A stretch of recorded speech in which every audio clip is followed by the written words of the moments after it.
For today's little adventure, we are reading The Wonderful Wizard of Oz, Chapter 19, Attacked by the Fighting Trees.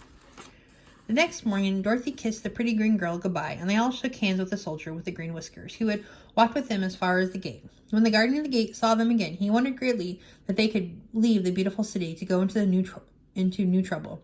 But he at once unlocked their spectacles, which he put back into the green box, and gave them many good wishes to carry with them. "You are now a ruler," he said to the Scarecrow, "so you must come back as soon as possible." "I certainly shall, if I am able," the Scarecrow replied, "but I must help Dorothy to get home first." As Dorothy bade the good-natured guardian at last farewell, she said, "I have been very kindly treated in your lovely city, and everyone has been good to me. I cannot tell you how grateful I am." "Don't try to, my dear," he answered. "We should like to keep you with us, but if it is your wish to return to Kansas, I hope you will find a way." He then opened the gate of the outer wall, and they walked forth and started upon their journey. The sun shone brightly as our friends turned their faces toward the land of the South. They were all in the best of spirits and laughed and chatted together. Dorothy was once more filled with the hope of getting home, and the Scarecrow and the Tin Woodman were glad to be of use to her.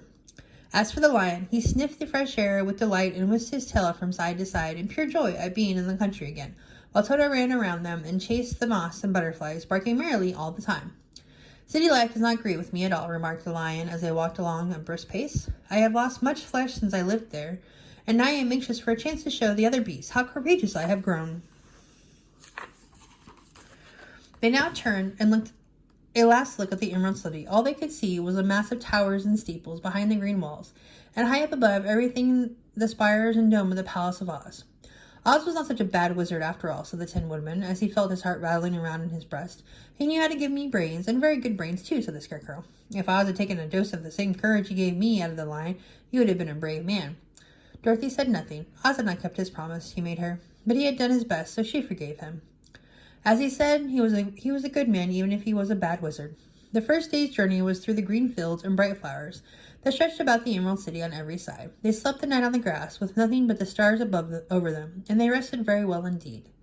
In the morning, they traveled on until they came to a thick wood.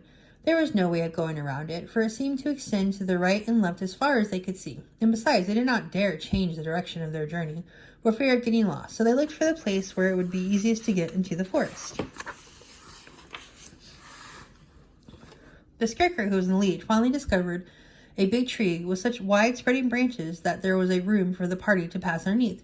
So he walked forward to the tree, but just as he came under the first branch, they bent down and twined around him, and the next minute he was raised from the ground and flung headlong among his fellow travelers.